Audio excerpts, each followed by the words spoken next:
L'équation de la dépendance est de plus en plus complexe et chère à résoudre pour les personnes âgées et leurs familles. Avec côté ressources, 1 830 €. C'est le revenu disponible médian mensuel des retraités vivant en France métropolitaine. Et côté dépenses, 2 200 € environ. C'est la participation financière moyenne restant à la charge des résidents en EHPAD, quel que soit le statut de ce dernier. La conclusion s'impose d'elle-même. Le reste à charge s'avère en moyenne supérieur de 370 € aux revenus courants des résidents, soit une enveloppe annuelle proche de 4 500 €.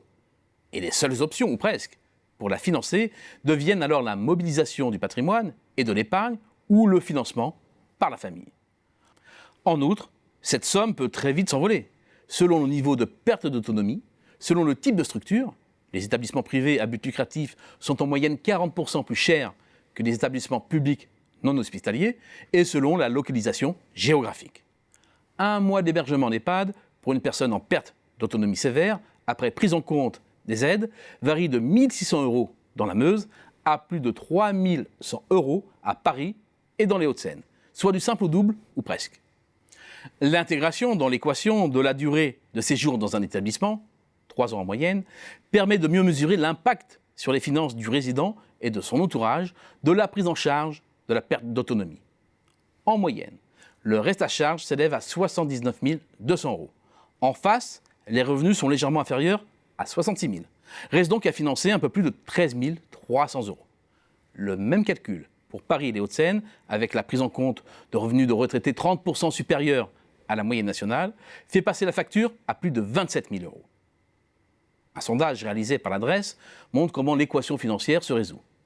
19% des résidents disposent de revenus personnels suffisants pour faire face à ce besoin de financement et 11% bénéficient d'allocations suffisantes pour couvrir leurs frais. 30% des hébergés sont donc abrités sans avoir dû mobiliser des ressources extraordinaires. À l'inverse, une petite moitié des personnes âgées en maison de retraite ont dû trouver l'argent ailleurs que dans leurs revenus ou la solidarité nationale. Ainsi, 27% ont puisé dans leur épargne, 11% ont demandé une aide financière à l'entourage, 5% ont été contraints de vendre leur logement ou une autre partie de leur patrimoine. Bien entendu, le placement dans un établissement spécialisé n'est pas une obligation. Et pour un niveau de dépendance élevé, c'est bien souvent l'unique solution, le maintien à domicile étant encore plus onéreux. Si une personne classée GIR 1, c'est-à-dire perte d'autonomie élevée, choisit de rester dans son logement, cela se traduit par la présence d'une aide à domicile. Pour rémunérer une personne pendant 16 heures par jour au SMIC, il faut compter environ 4 750 € par mois. En fonction de ses revenus mensuels, la personne âgée devra financer entre 2 522 € et 4 070 €, selon une estimation de la Fédération nationale de la mutualité française, auquel s'ajoutent les frais quotidiens et l'aménagement du logement. Le problème de la dépendance va de surcroît se massifier.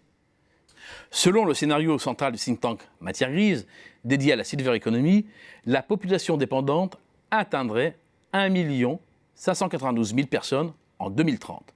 C'est 300 000 personnes de plus par rapport à 2018. Elle passerait la barre des 2 millions entre 2040 et 2050 pour s'établir à un niveau proche de 2,5 millions en 2060. Si l'on sera dépendant en moyenne plus tard, 84 ans en 2010, 85 estimés en 2030 et 86 en 2060, on devrait l'être aussi plus longtemps, de 3 ans en moyenne actuellement à 4 ans. C'est une année de plus à financer. Face à cela, le niveau de vie relatif des retraités par rapport aux actifs va baisser.